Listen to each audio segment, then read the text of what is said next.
Hello and welcome to the Creatively Challenged podcast, where we talk entertainment news and random topics we bring to this $34 card table. I'm one of your hosts, Ryan Nolan, and I am connected by Google Hangouts with my friend Mike Stuglis. How you doing today, Mike? How you doing, Dan?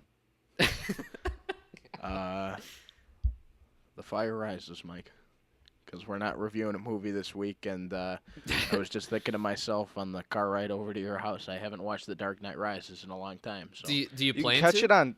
You can catch it on TNT actually, like most weekends. I'll have to check that out. But I just realized my my Blu-ray trilogy pack of the Christopher Nolan Batman series is down with Ryan in his place right now. That's like actually. 5 feet away from me right now. Yeah.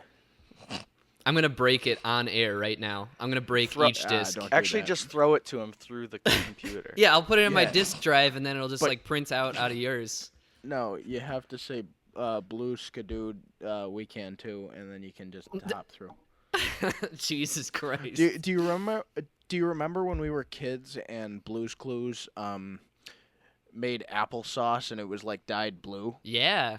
That shit I looks know. like and it like tasted better for some reason, probably more but it sugar. was just applesauce. Well, but when it was stuff's blue. blue, I feel like it always tastes better. Yeah. Yeah. Like blue Gatorade, slushies. I think it's always better when it's Yeah. like Blue bluish. people like Zoe Saldana in Avatar. The Navi. Yeah, The Navi. Have you sure guys they seen taste clips? The Blue Man of, Group. yeah, the Blue Man Group. They taste great. Have you guys seen like video clips of people like cell phone taping the new Avatar ride at Disney? Is it good? Yeah, the level of like how well these animatronics are designed in there, it actually looks like a real Navi, like in this Avatar ride. Like it's so fluid. cool. It's really cool. I want to check it out. I haven't been to Disney in years. Can you like connect your ponytail with their ponytail? Yeah, if you have a ponytail, they'll allow you to connect, but if not, you're not allowed to. All right, I gotta start growing my hair out. Yeah. But yeah, you guys doing good and stuff? Yeah. I'm doing well. Because that's the correct English. Yeah, I'm very. All right. I'm really happy that we're not reviewing Transformers this week. It was the only movie we could have reviewed this week, and I just didn't want to see that shit. It is lower than The Mummy on Rotten Tomatoes. Yeah, dude, Yeah. I can't pay to see another shitty movie in like a span of 2 weeks anymore. No. I was reading. I was do reading it. about how weird the movie's shot. You guys know aspect ratios. It's like more or less Yeah. how like wide, or tall or short the screen is, or wide. Yeah. Of course. Apparently, within scenes, it'll switch aspect ratios between cuts like 5 times. And now, there are good directors that switch. Sounds so jarring. Yeah, like That's now, like even Christopher Nolan switches aspect ratios through movies. He does it like twice in Interstellar, but it's not in one scene switching 5 different aspect ratios. That has to be jarring to watch. Just seeing like black edges pop out through the screen. Fuck that. Glad we're Yeah. not seeing it. It's kind of like halfway through the movie, they started using an iPhone and they accidentally held it like this instead of this. Oh God, yeah, so that at some point in time you have the black bars and sometimes you don't. yeah. I don't know. That's the sucks. worst thing to come out of our generation is vertical videos. Like Yeah. Oh Yeah, horizontal, way better. Yeah. yeah. All right, you guys want to take it into the news now? We're not giving up on Prime. We're not okay? giving up. That should have been the quote of this week. Yeah, but we didn't Oh. see it, so I was It's okay. Say it. Dan, do you want to do this? Yeah. Okay. So, big kind of news coming out of the Disney Star Wars realm here this week. So what happened was directors Phil Lord and Chris Miller, who have been known as the directors of the Lego Movie and the 21 and 22 Jump Street movies, they left the Young Han Solo movie due to creative differences with Disney. Now, everybody was in a panic because these guys are awesome. They're two. I've said it before. They're two of the most creative minds in Hollywood right now with some of the movies that they've done and that they've done well. And then they have creative problems with a very creative and imaginative company towards a very what's supposed to be everybody's Han Solo like dream film.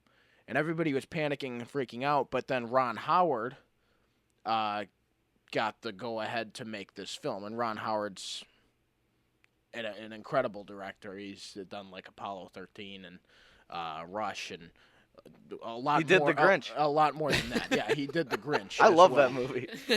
Never yeah. forget. When I was on the Universal Studios tour, I saw the Grinch set, and they built it right behind the old Bates Motel. Oh, that's cool. Yeah. That's cool. So in the Grinch, they just had to build their sets up high enough so where you couldn't see the Norma Bates's house. Huh. But this has nothing to do No, no. with No. this news. I'm completely fine with Ron Howard taking over this this project. Ron Howard, you know, he was Richie in Happy Days, and now he's an incredible director, and he's had a very long and successful career in the industry. And who isn't a fan of Star Wars and Han Solo? You know, I mean, if you're taking over this project, you got to be. I don't know the extent of Ron Howard's like Star Wars nature, but everybody loves Star Wars. I'm sure he wouldn't have taken it if he didn't think he could do it right.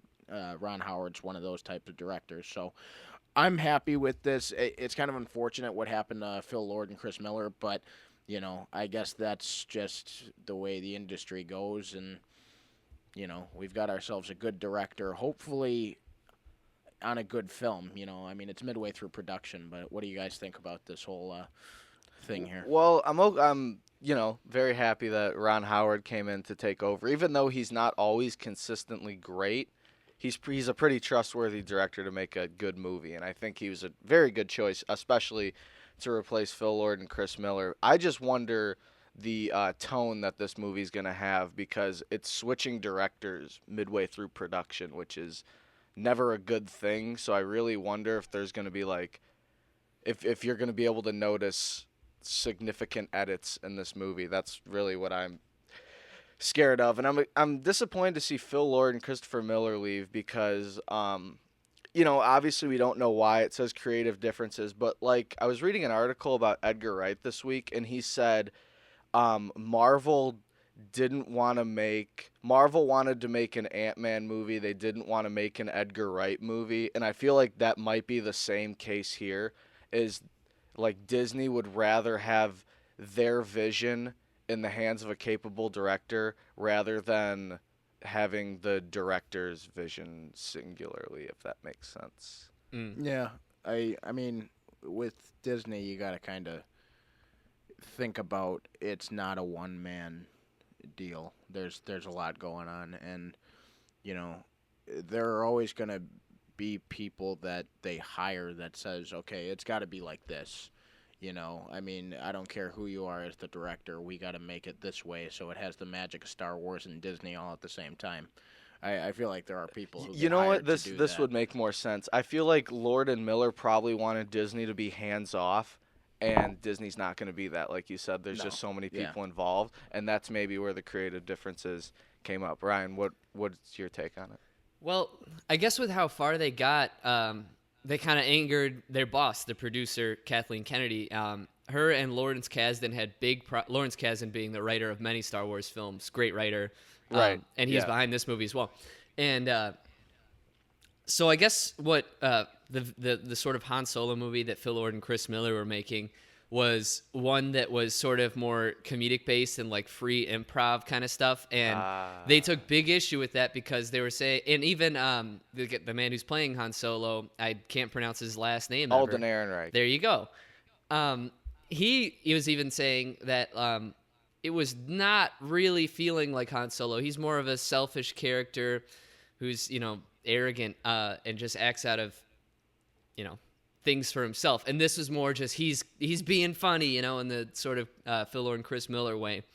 And so Kathleen Kennedy, being the big boss here, just fired him out of it because it wasn't feeling right. But it's halfway through the movie, and so hopefully when it comes to the theaters, we don't see that, and that Ron Howard kind of worked with what he had and things turn out good. But ultimately, if you're gonna do this, you better make sure the directors and the producers are on the same page before you make half a movie. And it's just upsetting to see that. Ron Howard also directed Cocoon. Wait, that's that weird, scary movie, right? No, it's like a sci-fi movie about old people who turn young or whatever. That's right. I'm looking at it right now. That's weird. That's really weird. No, it's a good movie. Is it? Cocoon 2 is not as good. Did he direct that too? He did not. So he also directed Backdraft with one of the bald ones. Definitely not Alec though. That's a good movie. Steven? Might have been Steven, might have been the other one. The But other one. but yeah, it's disappointed to see them leave. But you know what? The way Ryan you made it sound is they were going for more of a Jump Street vibe Yeah. than a Star Wars movie. Yeah, and and that's- I definitely would not want that. No, especially with one of these anthology films. You guys good on this? I could take us Yeah. to the next Yeah. one. Yeah, go ahead. Acclaimed method actor Daniel Day-Lewis has said that he is retiring from acting. His final movie comes out later this year. It's called Phantom Thread. I thought it was called The Now- Big Short. where he's playing Peter Dinklage. Peter Dinklage. Recall that episodes ago. I don't know what Um, episode number that was, but that was a great episode where we I don't know. improvised fake Episode, news. though. But yeah, he's retiring from acting. I want to say this is another one of those things where you always see these big stars saying I'm done, and then years later they find something that brings them back. And I would say that with almost anyone, but since it's Daniel Day-Lewis, someone that's like very convicted in his decisions, like how weird of a method actor he is, I think like this might be for real. Do you guys think this is that he's just going? That's it. I've heard. Now I don't know for certainty, but I've also heard that he's retired a couple times before this. I mean, if this is it, it's it. He is like 60 years old, but Daniel Day-Lewis is an amazing actor, but I feel like he will be easily not forgotten by any chance, but like it'll be easy for him to kind of slip into the background because he already does a movie like every 5 years to begin with. Like he's Yeah. not. It's not like he's around that much, and when he does a movie, he goes balls to the wall, and he is that character for the entire movie. So, I mean, I want to say I do believe this will be his last movie. I don't know. But again, I really feel like it'll be easy for him to kind of slip into the background because he's already had a long career and he's already won X amount of Oscars and he doesn't do movies that often to begin with. Mm-hmm. He's been such a great actor for such a long time that, I mean, like Mike said, he's very, kind of picky about the roles he does and just kind of does it every so often. And you know that he's going to deliver a great performance because he doesn't do it that often.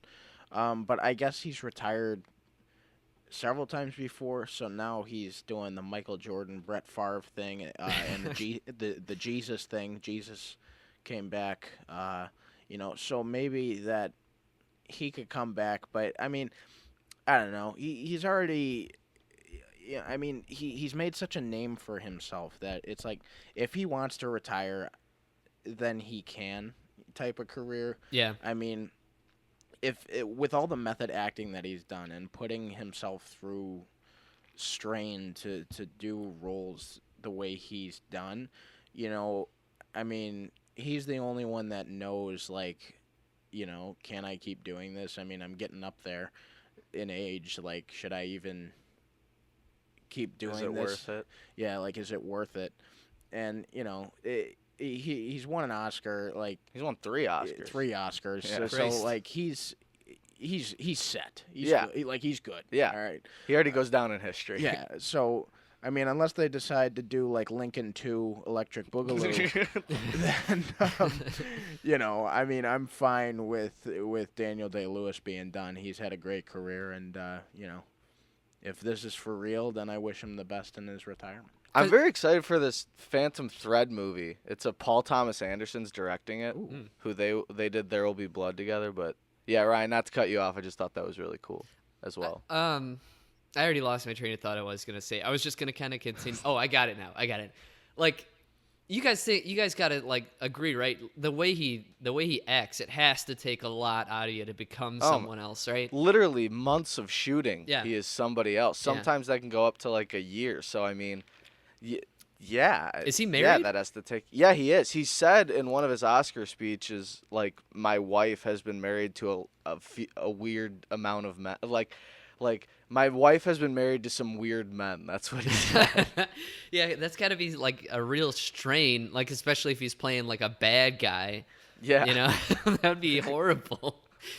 Um, Well, Would at you- least his wife gets to say she slept with Abraham Lincoln for Right? like a couple months. I don't know if I'd boast about that if I were his wife. He's like, Like- 407 years ago. He's like, yeah. I needed to buy more wine and get more condoms. Like maybe I would boast about like if he played JFK, but I don't know about Lincoln. I mean, you think he takes the hat off? I don't know. No, he keeps it on. He puts it over his dong. Oh no.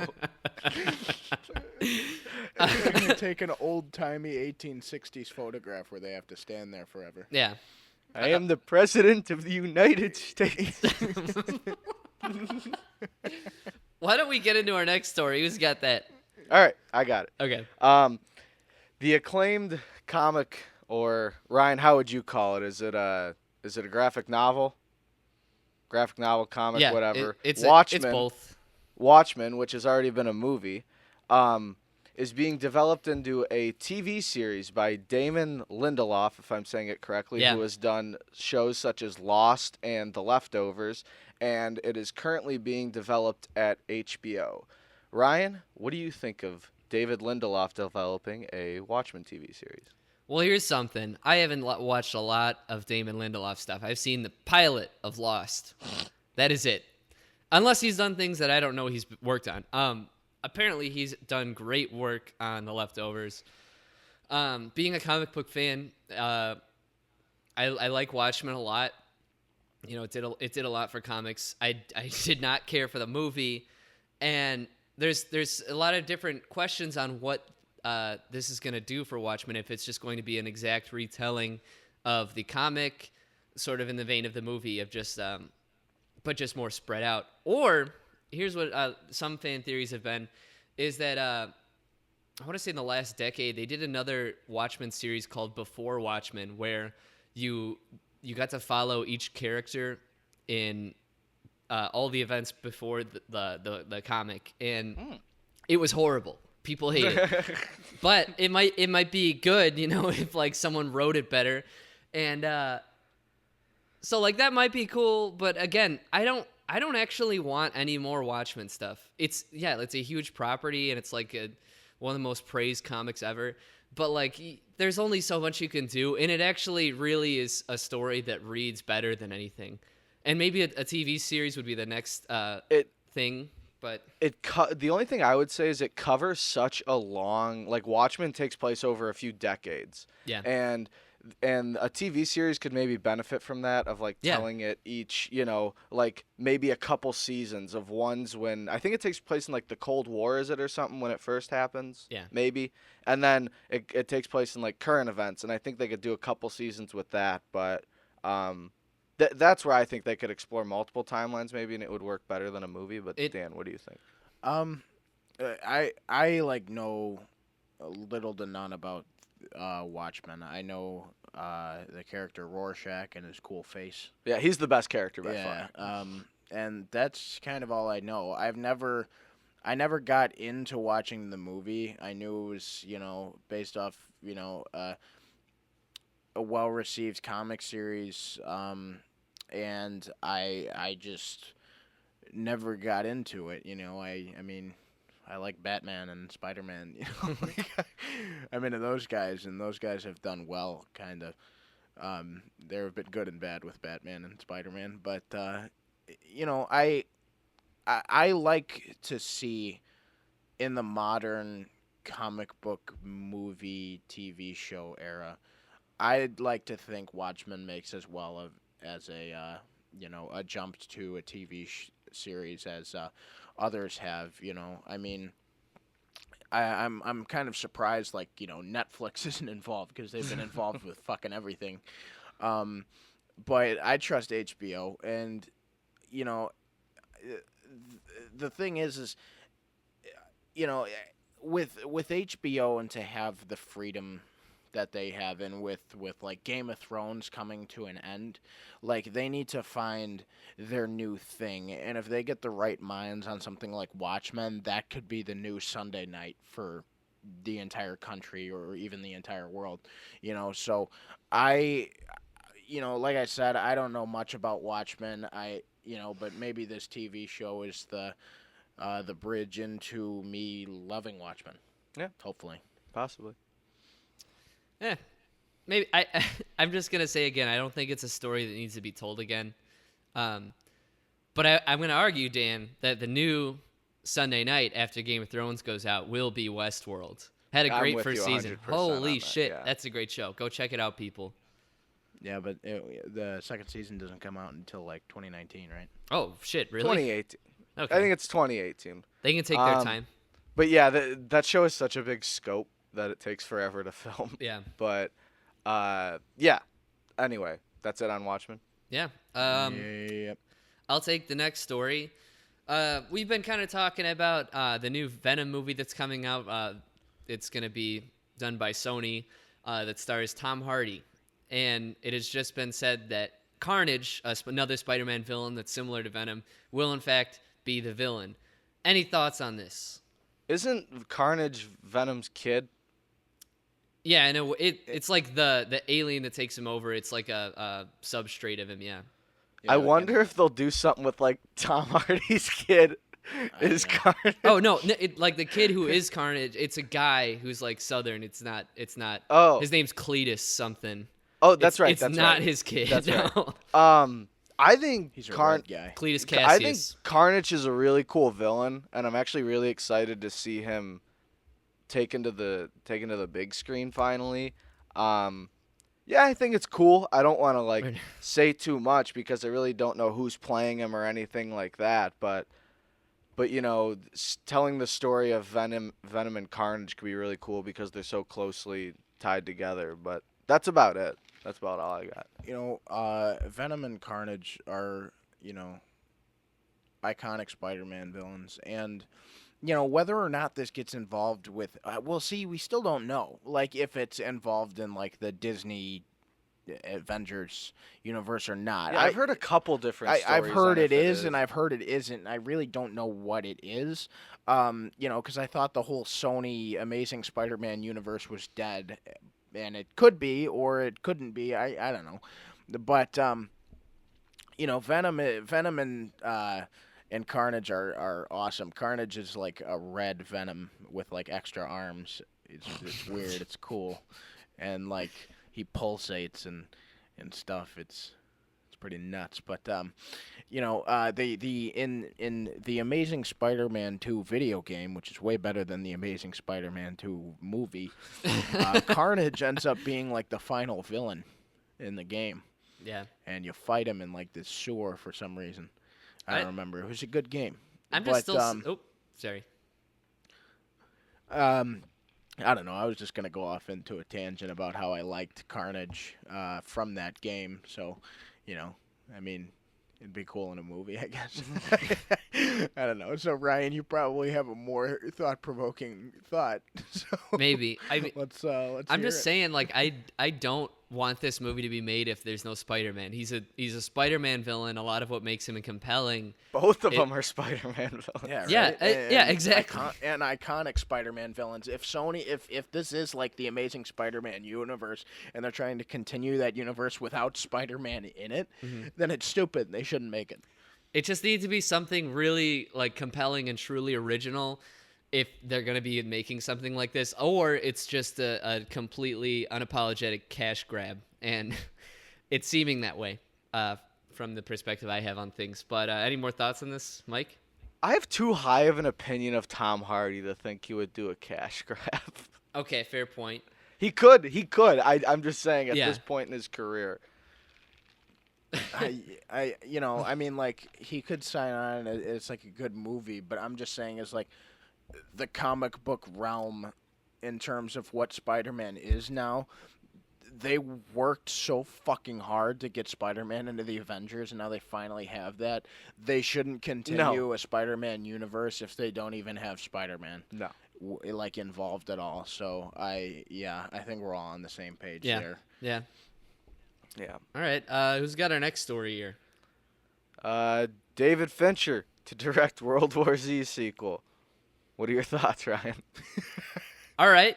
So We should read that better. Okay, David Fincher is set on to direct the World War Z sequel. Brad Pitt and all that zombie noise. I never even saw this movie. The first one's like a decent zombie movie. I don't think it needed a sequel by any The one stretch, with right? all those people climbing the wall. Yeah, Yeah. it's like very CGI. Yeah, I've seen that clip. I haven't seen the movie. I just never had interest in it at all when it like came Yeah, out. I mean, you don't need to. It's kind of a home movie watch. Well, I mean, I've read the book, and the movie is very, very different than the book, and I would argue is just like loosely based on it. And It just uses the title to sell. yeah, Though. yeah, and there's a lot of different stories in the movie that this second one could be using. I hope it's not another we're gonna follow Brad Pitt everywhere movie. But Mike, it's funny that you mentioned the CGI wall because yeah, maybe it wasn't the best in the first one, but what a lot of people forget is that David Fincher is actually a master of special effects. He has his roots in Industrial Light and Magic. That's the company that made the original Star Wars movies, and from there has been making incredible effects in movies since. And so to see Fincher attached to this something and being a great director as well, we've seen Fight Club, Seven, Gone Girl, all those things. Yeah. He might be taking one of the stories from the book and making something really good out of this. But I think at the very least, we can expect some good special effects out of this.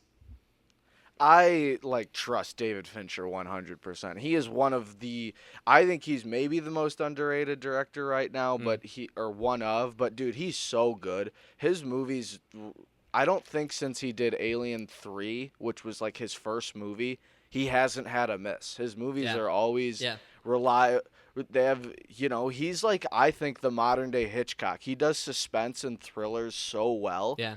And he could do a really interesting World War Z movie if I think he does a really personal story too. So I'm I wasn't trying to say anything negative. I watch anything Fincher does. I just I don't want it to be an extension of the Brad Pitt story. That movie was okay, but I don't think it needs a sequel. But anything Fincher does, I'm 100% on board with. And David Fincher is a big Brad Pitt guy. Yeah, and so he probably will be in the He next is one. a big Brad Pitt guy. So I'm thinking he didn't do this movie unless he's like, Brad's hey, like, come Brad on. Pitt has been in almost every movie I've directed. Well, his most iconic films Brad Pitt's been in. So, I'm thinking Brad Pitt's involved, but Again, I haven't seen this movie, but if this gets enough hype, I love David Fincher, and I don't think he would have done it if this ideal for a sequel wasn't good, I know But you say that about everybody with Yeah. a sequel, Like you say, oh, they wouldn't have done it unless it was good, but then they made Cars 2, and now every week that gets brought up. It was on TV last night, and I turned it on because I needed something to watch during the commercials of Harry Potter and the Half-Blood Prince, which is a great movie, and Cars 2 is not. And, I just realized, why the fuck was that ever a thing, and Cars 3 should have just been Cars 2, and I don't know. I totally forgot what I was gonna say. I'm completely off topic Listen. here, but I don't know. David Fincher, Brad Pitt, they're buddies, We'll they're see what guys. happens. Now, Saturdays are for the boys in that case. So, it could be okay. Now, I know we're on air right now, but can you boys hold down the fort? Because I really got to pee. I got to go. Yeah, go ahead. All right, You have hold to down the pee? fort. I'll be right back. All right. Dan, what are we gonna do the rest of today? What do We're gonna call Trevor over. Probably. All right. So Mike and I have a story. Okay. So last night we played GTA 5 until 3:00 in the morning. This is the second time this week we've Yeah, done that. because what was gonna happen was I was texting in our little gaming group chat hey, do you guys want to log on? And it was like a 9:30, and Mike was like, "Oh, I'm not gonna be able to be on for like 2 hours." So like 2 hours go by, and then our friend Trevor said like, "I was on, but then I logged off." It was like, "Oh, thanks for the heads up, Trev." And then um, and then I was just like, "Hey, Mike, I'll still play." And then he was like, "All right." And so we both log on and we start doing some hood rat shit. And then Trevor's just like, "Never mind, I want to play with you guys." So it turned into a night in which we we almost didn't play GTA 5, and yeah. then we ended up playing it for like 4 hours. Yeah. Too long. Hi. Not too long. Most I had of a the good time. Remember But, that like, period of time when it was just a waste and we were all killing each other? Yeah, and we were getting pissed. And then Trevor and I had to do this mission where we bring in bombs into an airport, and that usually works out well, right? And then Save Gerald. yeah, we had to save Gerald, and Gerald's an asshole, and we had to steal a plane while also blowing up like 1,000 cops, and it wasn't good. It wasn't fun. I think we did it probably about like 11 times before we I remember when it was successfully like did it. I heard you guys talking and you're like, it says wait for Gerald. We gotta go back and get him instead of him just walking with you guys. Yeah, like he stopped moving and wasn't following us, and we were already like halfway across the beach, and we had to run all the way back, get close enough to him just so he'd start following you again. It was like a fucking kids game. It's like this mission in like the original Kingdom Hearts, like in the fucking 100-acre wood in the Winnie the Pooh world. You have to like make Winnie the Pooh follow you. It was like the same fucking shit. Ryan, are you back? Ryan, are you back? Yes, I've been giggling at this for about a minute. All right, so we passed the time pretty well there. Thank you. You did well. All right. Since we didn't review a movie this week, we've got a couple of discussion topics that might get your giggles going, or The third one down? Thought provoke your head. The third one down? No, definitely not that one. So let's get into that. Ryan, do you want to introduce our first discussion topic? Yeah. This is the one I put in this week. I want to talk about movie theaters for like the past. I want to say, Jesus, I'm going to argue for like the past 30 years, movie theaters have been relatively the same, but in about the past 5 years, they're starting to change. We've got things now where you got to get, at least movie theaters by us back home, we've got things that are like they've got mechanical reclining seats. They've got assigned seating now. You can't just go into the movies and sit wherever you like, We've got movie theaters where you can order food and they bring it to your fat ass in the theater, things are things are changing in theaters, and I want to know what you guys think of where it is right now, and I wanted to hear what you guys think about where we're going with it. I love it because I don't have to get to the movie because I have OCD when I go to the movies. I have to get there really early. I have to get a good seat. I'm one of those guys. Yeah. So this whole thing changes the concept of me just getting them online a few days in advance, and I know I have a seat reserved, and I know I could get there 10 minutes before the movie and just show up and watch it. And the nice seats, they're just a bonus. Yeah. But I do feel bad because I feel like unintentionally this has kind of put older people on an island, because like I have an aunt who's always like, I don't like this new reserve seating thing, and not everyone knows how to work a phone or work a computer as quick as we do, and sometimes I think it fucks people over and wanting to go see a movie and they show up the day of and there's no seats available. Yeah. I think that's the only drawback, but I love it because I don't have to plan my whole day around getting to the movies an hour early and all this So stuff. you enjoy now that it's more like a premium online experience? Yeah, because Okay. it's just more convenient, Yeah. I feel. I love it as well.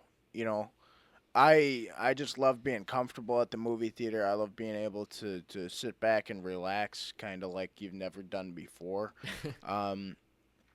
Like I think it's great. I mean, it's been. I first got introduced to this like 2 years ago. I think the first movie I saw with these new recliners and everything like that was with Episode 7. And that was just an incredible experience to be chilled back, relaxed in a leather recliner and watching the new Star Wars. I think it was like the second or third time I saw it in theaters anyway. But it was incredible. And I love that you do it online before you choose your seats and you can see whether or not people are sitting next to you. Now, we've talked about my fear of public restrooms on this show before, but now I gotta say my number one fear is sitting next to people I don't know in a movie theater. And with this, choosing your seats, you never have to sit next to anybody unless it's like unless it's going to be like a really, really crowded theater and it's like a midnight release. Still, though, I mean, it's like the seats are big enough to where you don't feel claustrophobic. Exactly. And, it really helps me out because even though I have sat next to people in these recliners that I don't know, that fucking old lady who had the entire theater to pick, but picked the seat right fucking next to me when I saw Wonder Woman for the first time, I didn't even feel that uncomfortable. One, because Wonder Woman's an outstanding film, but then also because I had enough room to chill and relax in that recliner, and I love it. And my mom loves it. I haven't seen a movie with my dad in these recliners yet. Actually, yeah, I have. I saw Rogue One, and he was into it the whole time. But I've been to movies with my dad before where he falls asleep, and that's okay. Big Jim's put in the work in his life to where he can fall asleep whenever he damn well pleases. But, I hope this doesn't make people fall asleep in movie theaters. Well, if someone's sleeping next to me, I'll nudge him. Yeah. Except my friend Jeremy fell asleep the other night when we saw Pirates 5. And, he had work at like 4 a.m, but he's just like, well, if something good was happening on the screen, I would have stayed up. I'm just like, that's your opinion of the film, and Pirates wasn't well received by a lot, so it's okay that you were sleeping. But he was snoring too. It was kind of funny, but yeah, those recliner seats are fantastic. I mean, even if you do want to take a nap, you definitely can. They're comfortable enough. It's pay definitely to take a nap. Yeah, you pay to take a nap, basically, if that's your thing. It's definitely more comfortable. I'll give you that, and I love it. But it's too comfortable to a fault now, because when I was back home, we don't have a lot of theaters out in Missouri that have these wonderful seats. But when I was back home in the Chicagoland area, it's too comfortable because I was watching some movie last summer. I want to say it was Star Trek Beyond. It was, and I was sitting there. I was with an odd number of people, and so these chairs are in groups of 2, at least in the AMC theaters, and so I was the odd man out. And I was seated next to this family. And this family, I don't always want to judge people based on their looks, but this family was visibly a white trash family, right? Visibly. My eyes were offended. And oh my God. And so they were sitting in there, the mom's got, plastic fingernails. She's texting the whole fucking movie. And then they all proceeded, because I guess since they're these comfortable love seats, it's just like you're at home, right? They all proceeded to take off their shoes, and then what fucking animals? No. I'm not done. And then they took off their socks barefoot in public. You can't do that. You don't even take your socks off when you're on an airplane, because it's a cool thing now for people to take their shoes off in the airplane. That's fine. I guess you want to be comfortable. But to take off your socks is I've another thing. taken my sandals off in the movie theater. Well, yeah, if I've I'm done wearing that. flip-flops, but not if I'm Ryan, wearing shoes and continue. socks. Yeah. Like they had 2 layers going on. 2 layers. They kicked their shoes off, and then okay, so when you're taking off your socks, you can use your big toe on one of them, but then you got to lean down and use your finger to get the other one. Yeah. So they put in that kind of work. They did. That's disgusting. What fucking animals? But I don't like how that is. I think that's just kind of unsanitary. Though it's kind of, these seats are almost asking for it because they are so goddamn comfortable. But I think it's just gross. She was asking for it. Yeah. Did you see what that chair was wearing? It was red leather. You can't just go into a movie theater looking like that. But that's bad. No, but it's shit like that I don't like. But it's one thing these chairs have done that I do miss, and it's that now if you want to get like a great upper row centered seat, you have to get your tickets like 2 days before, so you really have to plan it. You can't just go to the movies anymore, on a whim. You used to be I able to do always that, but plan. now if you Do it the night if before. you just go on a whim, you're only gonna get shitty front row seats, and it's not really a good experience. I miss being able to say like at the beginning of the day, oh yeah, I'll go to the movies today, and then get there maybe 20 minutes before the showtime, 30 minutes before the showtime, and you're still able to get these good seats because you went early. But now you have to be 2 but days Ryan, early. That's not fair. I will say though, with the new recliners, they've really fixed the theaters so front row seats don't really suck that much anymore. They aren't Before, that shitty. before when you're doing the straight back chairs, Your you're neck looking fucking hurts. straight up at the fucking screen Yeah. and your neck hurts. Now you can recline and it's not as bad. So, you take your wins with your losses there because last week in LA, I was walking around Long Beach with nothing to do, and it was really fucking hot out for some reason. I was by the ocean, and it was still fucking hot. Yeah. And I was just walking around Long Beach. I found a theater, and I went and saw Wonder Woman for the third time, just on a whim, because it was the next showtime like available, and I was just like, I love this movie so much, I'm willing to pay for it for the third time. And obviously it was like 10 minutes before the movie started, and all that was available just with nobody near me was the front 2 rows, and I sat in the second row, and it was great, But I remember like going to Harry Potter midnight releases, and those theaters literally being packed to the fucking walls, and there's no open seat at all. A couple of times I ended up in those first 2 rows, and I enjoyed my experience because I was seeing Harry Potter at midnight, but I was looking straight up to fucking see it, Yeah. But it's not like that anymore, with the recliners. I think they're great in that aspect, but I get what you're saying. It's still a thing of, you have to do kind of plan. And the only reason I got a seat in that Wonder Woman theater was because it had been out for 3 weeks, and anybody who really wanted to see it had already seen it. But another Wonder Woman fact. We're gonna talk about Wonder Woman again. Patty Jenkins has now Wonder Woman has now accumulated the most money ever by any woman director. Yay. Yeah. So that's fantastic. What a movie. I'm glad it's made this much money, and good for Patty Jenkins.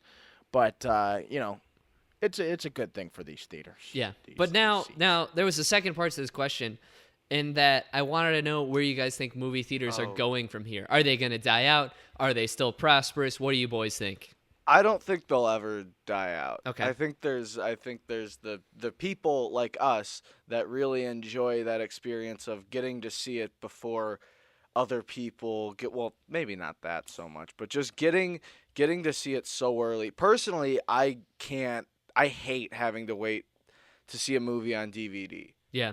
because first off, most people have seen it and I don't want to have it spoiled. But the other thing is, I just love the experience of going to a movie theater. The atmosphere is not the same as it was when you were a kid and you were going, but I still think enough people like to go see it on the big screen. I think it's a big experience for everybody. So I don't think it's going to change all that more, to be honest. I think it'll just keep getting more comfortable, like a home life kind of thing. I don't know where they could go from here. When I'd go to the movies, I never would have thought that they would have put fucking recliners in there, when I was a kid. But now they have, So whatever makes our movie-going experience great, I think they're just going to keep going with that.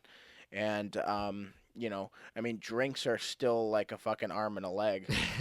But, it's all just part of it. And now that it's more comfortable, it's like almost like, hey, man, I can't wait to just buy a fucking $9 Coke. Yeah. And then,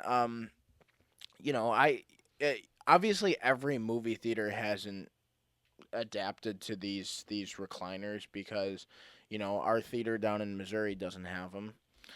But, I think every theater in the country I mean, not everyone. There's going to be like some privately owned theaters who are like, oh, we want movies to be the old ways, and we need these back curtain shit. And then, so there's going to be those. But like, I think like every commercialized like, theater is going to have these recliners before they make their like next move. You know what I mean? Yeah. So like once our theater, the Regal Columbia Theater gets those recliners, if they're listening, just know that you guys are setting the tone for the rest of the country. Yeah.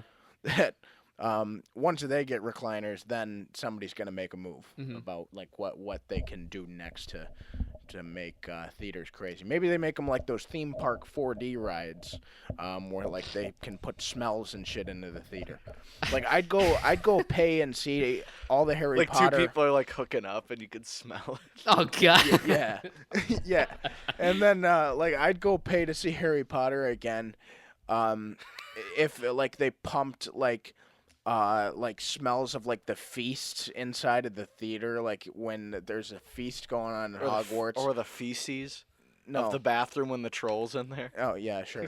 And then or like when Dementors are like around, like the temperature in the theater drops, like and it's fucking cold. Like I think that'd be That'd dope. be dope as Yeah. fuck. Yeah. Yeah. So like if they start doing stuff like that with movies, like that'd be insane. Or if someone like if there's like a shooting scene in a movie And you get shot. and you get shot. Yeah. Like blast and they have air at you. paramedics on hand. Yeah. You get killed. Yeah. Yeah. You get Great. killed. That's the movie experience. Mike Stoogless 2017. What? It's like just say you're watching like a World War II movie, like, and you suffer like a wound. They mustard gas you. And then you're watching fucking Schindler's List, and they. Oh no. That's not good. I'm not gonna complete that. But allow me to tie this in. Allow me to tie this in. Yeah, I mean, there's been all of our lives. Come on. Let me rope us back in here. What are we doing? So, all of our lives, there's been articles saying like, "Oh, theater seat attendance has been declining, but movies just seem to be making more and more money." So I think But no, you it's guys. reclining. Oh wow! Go. You Very get it? well done, sir. Yeah. But Mike just indicated that he wanted to kill himself after that joke I made. you could do that if there were like 4D theaters that killed you. But there's always been these articles saying like our movie theater's dying, and those are just dumb kind of puff pieces it seems now, because movies are still doing great.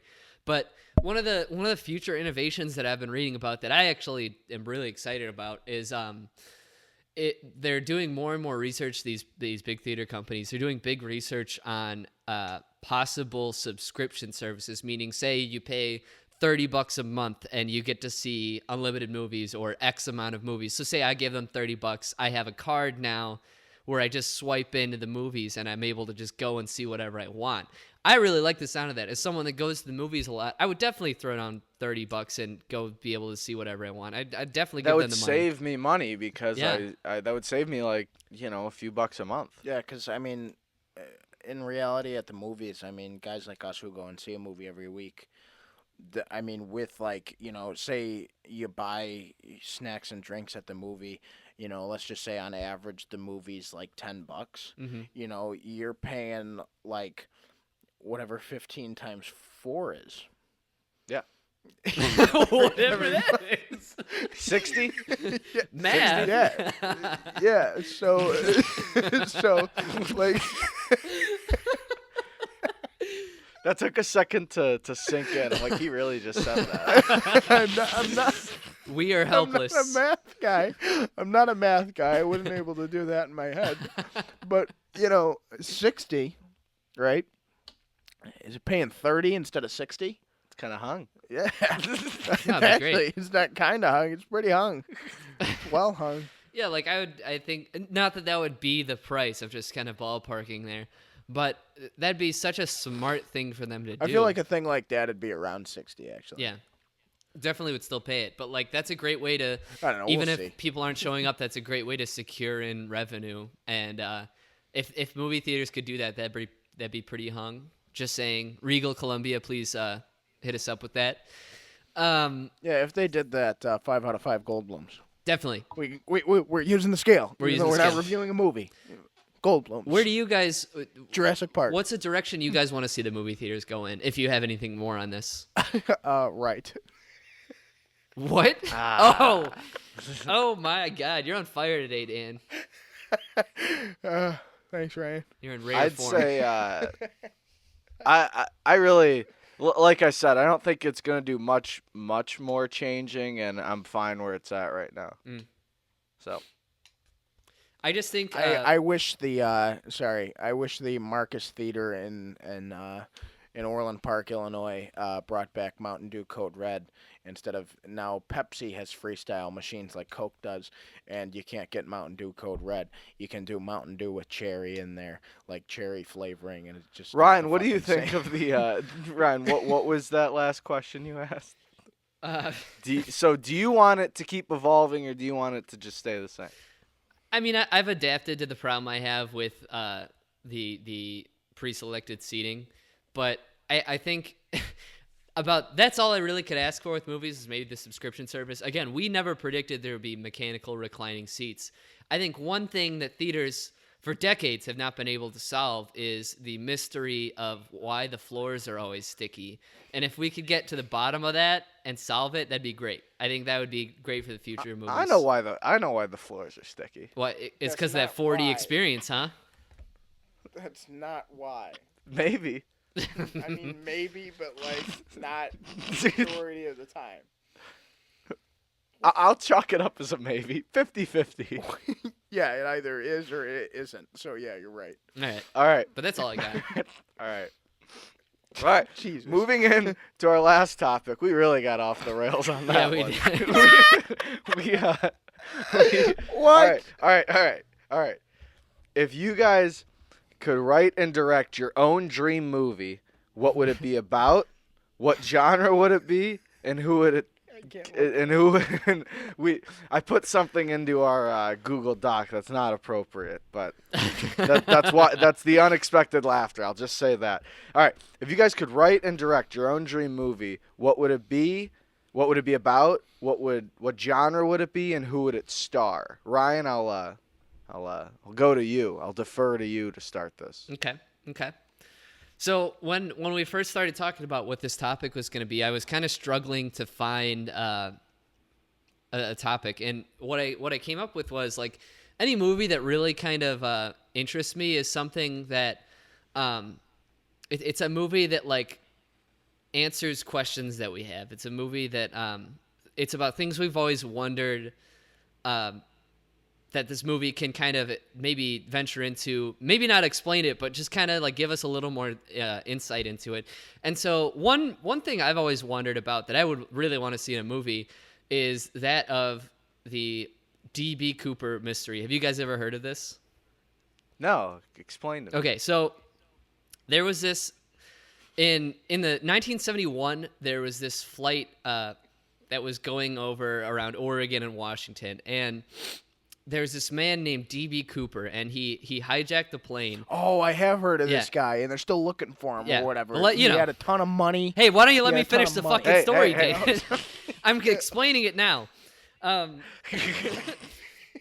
And so what D.B. Cooper did is that he held up this plane and extorted $200,000 in ransom. And in 1971, that equivalents to about $1.2 million. And he just parachuted off the plane. They have not found anything since 1971. Last July, they just suspended the case because like they can't figure out anything else. And apparently there was some I just did some research about an hour before we started recording about like more about this. And apparently in 81 they made some shitty D.B. Cooper movie with Robert Duvall, and Robert Duvall is like this cop who's chasing him or something. It looked terrible. But I don't want a police chase movie about like finding D.B. Cooper. I want like a fictional sort of almost retelling where we find out like some sort of perplexing reason why D.B. Cooper is holding up the plane, or maybe what happens to him. Again, I'm not a very original person. I don't write screenplays, so I don't know what those would be. but I simply just want to see something told about DB Cooper because it's so fascinating that he just parachuted off this plane and there was not nearly enough evidence to find anything on him, figure out where he is, what he did with the $1.2 million roughly at that time. It's just interesting. I don't know who we could even have as DB Cooper. They only have rough sketches of what he kind of looks like. I guess, someone that just doesn't look trustworthy, maybe like a Tom Hiddleston. He looks kind of scandalous. Squirrely. Yeah, squirrely looking dude. I almost want to see the movie now because Tom Hiddleston's involved. That sounds kind of hung. He's in my movie. Oh, really? Oh, Yeah. wow, okay. Yeah. Well, what's your movie, Mike? That's all I have on mine. All right. So, besides the gangster epic, my favorite movies are westerns and bank robberies. So, I said I will combine the two. So, my movie is about... Let me read the synopsis. This is how I wrote it. After his wife is killed, an ex-sheriff turns to his estranged son to help him take down a violent family of robbers. Now, so it would be a story about two different families. This ex-sheriff coming out of retirement, played by Jack Nicholson, he's like an alcoholic, he's a piece of shit, and him and his son Hugh Jackman have a terrible relationship. But after his wife is killed by these robbers, he wants revenge, and he turns to his son to go after him. So they're throughout the movie kind of rekindling their relationship while also chasing after these bank robbers. And these bank robbers, like I said, they're a family, and they have a super manipulative father who has just brainwashed all of them and taught them all to be criminals. This father is played by Willem Dafoe. Ooh. The great Willem Dafoe. And his sons, this is an all-star cast. He has 3 sons. He has the oldest brother, who is the gunslinger out of the bunch. He is the most dangerous. That is played by one Tom Hardy, my guy. I needed to have him in there. The middle son, who is better these days than playing the asshole than John Bernthal? Nobody. In all of his movies, he's always an asshole. So he is the middle brother. He's hot-headed. He's reckless. And he's the one who's always putting their lives on the line and not really sticking to the plan. And then the youngest son, who is extremely intelligent, but he's a lot like his father, is played by Tom Hiddleston, like I said. So Willem Dafoe's in his 60s, and his boys are all about in their late to mid-30s.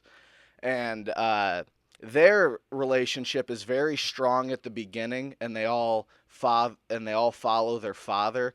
But as the story evolves, they realize kind of how he's manipulated them, how he's made them into criminals, how he's actually ruined their lives instead of helping them. And their relationship more falls apart as they start doing these robberies and are chased by Nicholson and Hugh Jackman, and it leads to this big climactic train robbery at the end, and people will get killed. Oh, so they're intercepting them in the middle of a train robbery? Yeah, well, Ooh. at the end, because it's all like it's like Nicholson and Jackman are like kind of just following their footsteps, but never really finding them because these guys are like nomads. They roam everywhere and just kind of do whatever they want. I like that. And Nicholson wants his revenge with his son while also kind of forming their relationship back together, while Willem Dafoe and his kids have a falling out throughout the story. I don't know if you thought into it this much, but like, what's caused the rift between Jackman and Nicholson in this? Nicholson was like a huge alcoholic growing up, and he really wasn't close with him at all. Nicholson's great at being crazy, Yeah. but I'd rather see him on the protagonist side and showing some humanity to his insanity, maybe. Mm-hmm. And yeah, so it's kind of, that's what their rift was, but then the death of Jackman's mother and Nicholson's wife kind of brings them back together, and they both want the same thing. I like the sound of which is this. Revenge. Yeah, I actually was putting this together. I'm like, this sounds kind of hot. Yeah. It sounds like a movie that like should be made and come out. Like, it sounds like a great cast and a great story. Yeah. So I might actually like tap into this a little bit more now that I have the visions of these characters. The hardest part actually with that was coming up with who would play the sons, but I found actors who could all do a lot of like range and what they're good at. Tom Hiddleston, as you've seen with Loki, is really good at playing conniving characters. Hardy's good at being super fucking intense, and like I said, John Bernthal's always plays an asshole now, whatever he's in. Yeah. So I was like, yeah, he'll play the middle brother who's a hothead. Now- so yeah, that's kind of what I came Now, up Mike, with. I have to apologize that I didn't come up with like any plot for my movie. I'm simply not original like that. But I really like what you have there. I liked the sound of yours actually. Though. I thought that was cool. Yeah. That you came up with that Thank you. idea, Thank and you. and it is original. You want a biopic to be told, or at least a offshoot An of explanation, a biopic. if anything. Yeah. Yeah. That still is a cool idea. I just went super deep with this. No, 'cause it's I'm like, awesome. all right, I really like the sound Yeah. of that. yeah. So we'll see. All right. So mine is something that I want to see as a movie because it's based on a book that is being worked on by me. I've created characters, I've created a world. I've just got to get stuff down on paper and finish this book, and hopefully it's good enough to be published, and then turns into a movie, and it's good or whatever. But this is like my universe is a it's like Earth-like, but it's like a sci-fi fantasy type of thing where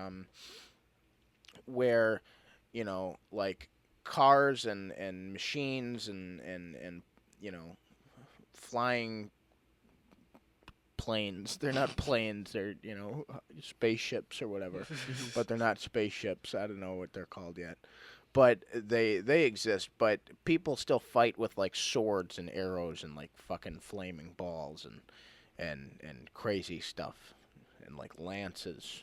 So it's both futuristic and past. Yes, and it's mixed in, and like there's this whole lore behind like the war between light and darkness, and the story I want to tell is after kind of huge wars between light and darkness is driven away, and my main characters are kids, and they've now gotten to the age where they want to pick their job, their kind of what they're going to do for the rest of their life, and they want to be daylighters who are the soldiers, kind of like the army of the light realm or whatever. But since darkness has been driven away, there's kind of no point to them, and they get told that, but they want to be them because their parents or their grandparents were like that, and the parents kind of turned into the lazy generation. The parents are kind of like a representation of us, because a lot of people think like millennials are like lazy or whatever.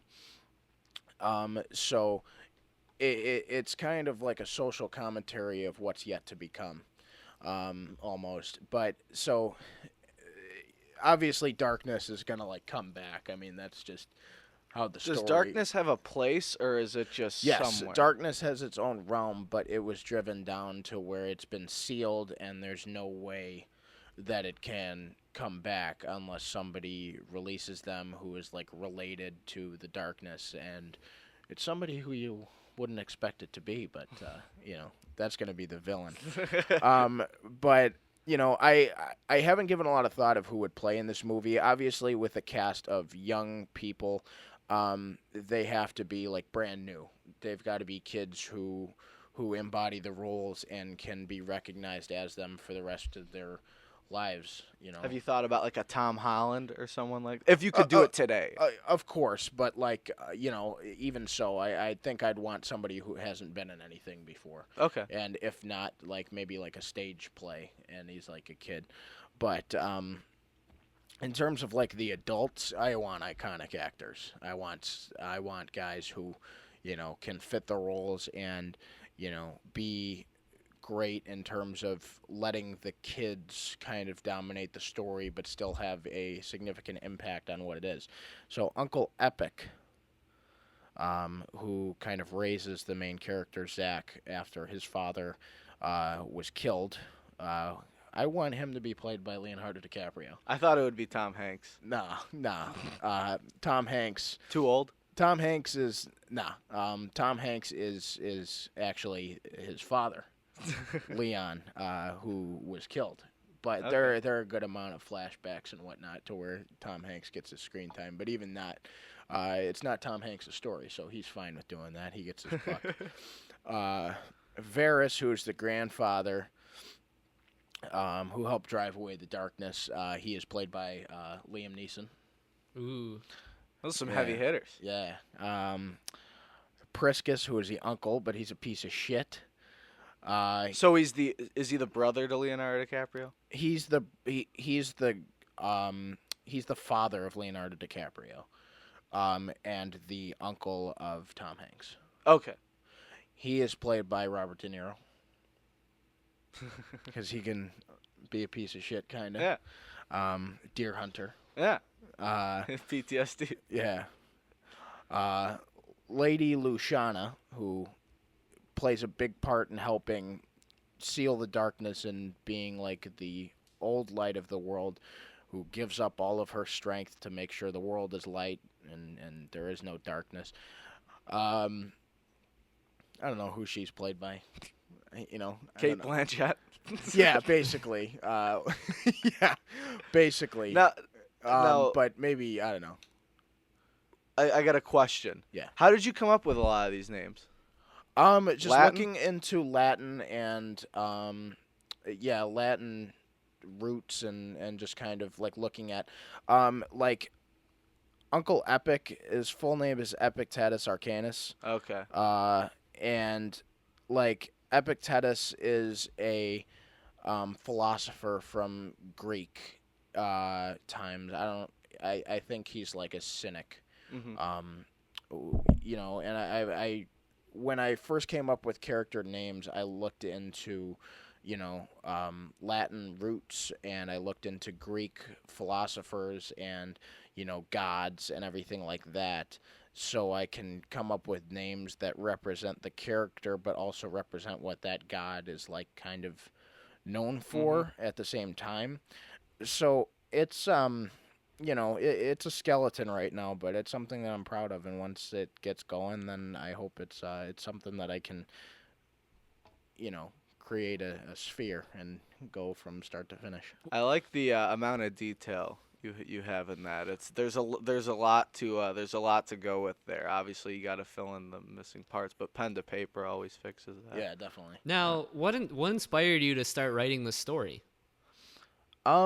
I don't know. I mean, I've always been a sci-fi fantasy guy, and I guess, you know, I mean, I've reread Harry Potter 1,000 times, and, you know, Lord of the Rings is the same, and I guess I just kind of wanted to make something new, and I never thought I'd be creative enough to make something, but I've got a skeleton, so I've just got to kind of gather confidence and go with it, and hopefully it's something that is new and something that other people enjoy. So it's got to, you know, got to get the ball rolling on it. I do think it sounds good. Like no Appreciate shit. it. That sounds Yeah, that sounds appreciate cool. it. I love mythology, as I've always said, and that sounds like a lot like Greek and Roman and very. It Greek and seems to have Roman are some hung. yeah, it They seems to have some like ties to those that. guys are like the greatest storytellers ever. I mean, a lot of like modern works are just basic like retellings of old stories, but with like new character faces. Mm-hmm. Like, I mean, obviously, you know, he isn't an ancient Roman or Greek guy, but the Lion King is just Hamlet with lions. Right. So, you know, I think that's cool. Mhm. Just that the Lion King came out 23 years ago, like 2 days ago. Yeah, so any studio that wants to pick up these movies, Yeah, feel yeah, free. go and, ahead. I'll write a screenplay for you, and we'll get cracking on that next year. I mean, Disney. hey, let's. I mean, no, Disney. We don't want creative differences between No. me and Disney to where I have to leave my own movie halfway through. I think if we just started saving up like our pocket change, we could probably afford what Mike was talking about. I think that cast might be like if a couple of years we have a little pocket change together, we could probably afford that movie. Yeah, I could Oh, afford definitely. Jack Nicholson. Yeah. I'd probably be like, Jack, you want to do it? No, get the fuck out of here. Does Jack I feel like Nicholson it's a do really anything meaty anymore? role. No, he's retired, or he's coming back out of retirement actually Oh. for a movie. But no, my movie was the movie he's coming out of retirement. Oh, for. because it's that great. Yeah, it's just amazing. Wait, Yeah, is he actually making a movie? I actually heard he was gonna do something. Hmm. I don't remember I now. want to see Jack doing stuff again. Uh. I just watched Tim Burton Batman the other day, and I'm just like, wow, this guy's great. Yeah, anything. he's in. Yeah. Well, he's- Although, third best Joker in my opinion.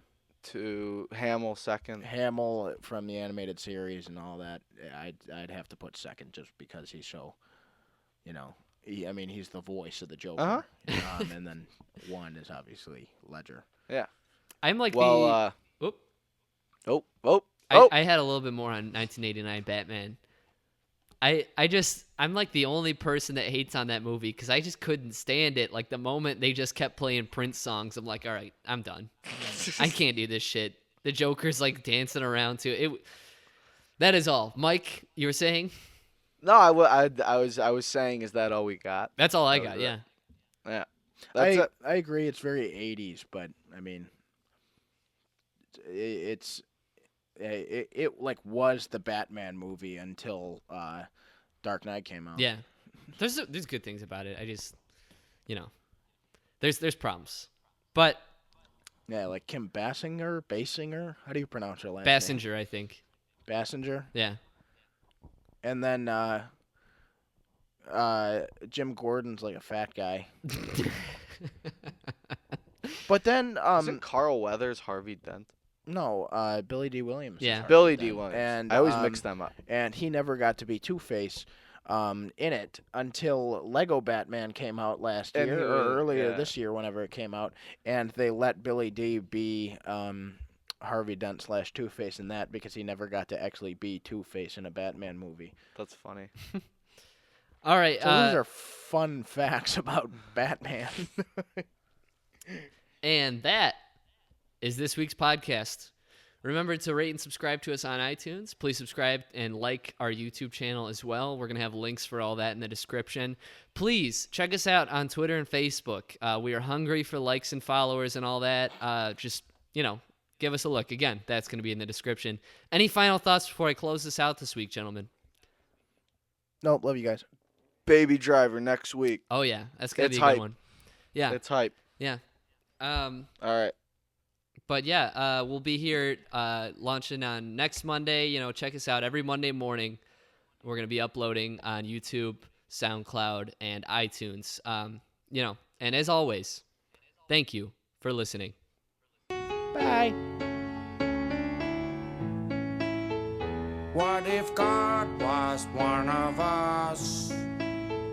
Just a slob like one of us. Blue, blue, blue.